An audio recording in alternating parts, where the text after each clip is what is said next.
So, good old VAR, everybody's favourite thing in football, which is not controversial at all, especially among match-going fans here in the UK. But let's have a look at what's going on, guys, because at the end of the day, there were meant to be some big changes to VAR this season. They were supposed to be bringing in the semi-automated offside system that we've seen in competitions such as the Champions League and also the World Cup and the Euros too. However, this is yet to happen. Now, this was meant to be in place around November time, and unless you've noticed, it's a new month, it's a new year, it's actually February 2025. So this delay has been going on now for around 3 months, and it's still not in place. But despite that, the Premier League is aiming to introduce semi-automated VAR offside technology this season. So let's have a look at what's been said here, guys. Full article on thefootballchronicle.com as always. The Premier League has announced that significant progress has been made in testing semi-automated VAR offside technology, SAOT, in recent weeks, with the league still planning to introduce the new system during the current 2024-25 season. The decision to bring SAOT was unanimously voted in for clubs nearly a year ago, with the intention of reducing the time taken for an offside check by an average of 31 seconds. Despite initial plans to implement the technology after one of the autumn international breaks, the system was not ready at the start of the season. As the calendar moved into 2025, it appeared as though the team might not be introduced in the current campaign. However, Tony Scholes, the Premier League's chief football officer, revealed on Tuesday that the league is making significant progress in testing the technology. "We are still testing it, but we are making significant progress," said Scholes. "We are in a different place to when we spoke just over Christmas. We have made a lot of progress in this area. Now I'm hopeful that at some point this season we'll be able to introduce semi-automated technology, but I repeat the points that I've made a number of times. We are not going to introduce it if we have got any doubts at all with regards to its operation." SAOT removes the manual element of placing lines on players and the pitch, making the process quicker and more accurate. It also provides an improved graphical visualization of offside decisions compared to the existing method of displaying lines on the broadcast camera. While FIFA and UEFA have used an enhanced system with chips inside the ball for better decisions of where the ball is when being touched, the Premier League has been chosen to develop its own system. Of course they have. Why make it easy for themselves? The system that we've adopted, we believe to be the best system, but the system isn't there, Mr. Scholes, is it? Where is it? We believe it to be the most accurate and the most future-proof system, as well as that's why we went with that. I have to confess, here we go. Given the difficulties we've had over the first few months of the season, I have severe doubts about this, but the progress made over the last 4 to 6 weeks has been significant.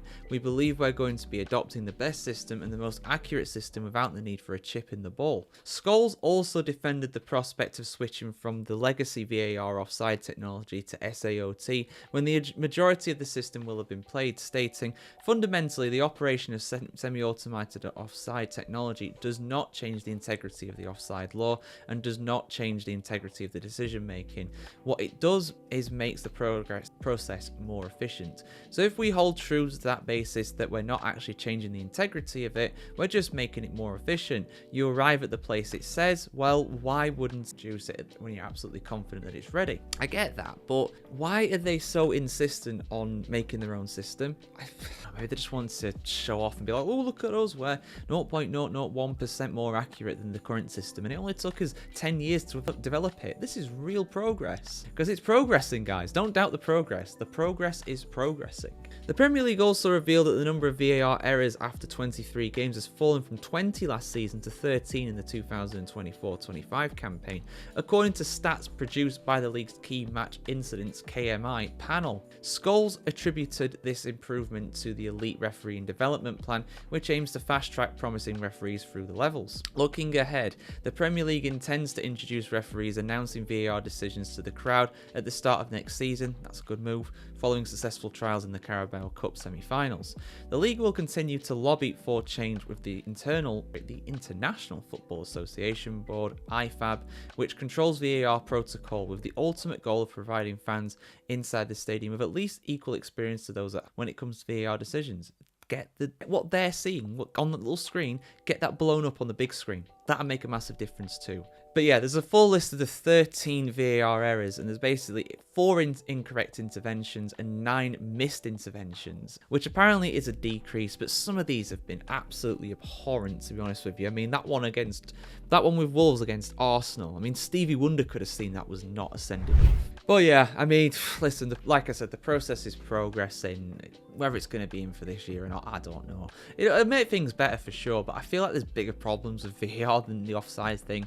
Yes, reducing the overall time for offside decisions is good. I feel that's a positive, but I don't know, man. Why are we trying to reinvent the football here? Why are we trying to do something that not of like the UEFA and FIFA are doing? I get that they think it might be more future-proof, but since when is having a microchip in a football a bad thing? I don't see it being a bad thing, to be honest. But hey, maybe someone can correct me on that one, but I don't get it. And I've also heard one of the reasons for these delays is the fact that FIFA and UEFA use Adidas balls and the Premier League uses Nike balls or something like that, and the balls are slightly different. It's like, this is really minor stuff here. Like, come on, it's a spherical shaped object. How hard can it be? It's still a football, you know. I don't get it. But anyway, it's on the way, guys. We don't know when, but it wouldn't surprise me at all if it comes in for next season, because they need to keep testing this new system. They are absolutely dogmatic in doing, because they won't go back on it now. Just like VAR itself, they will never go back on it. They've invested too much time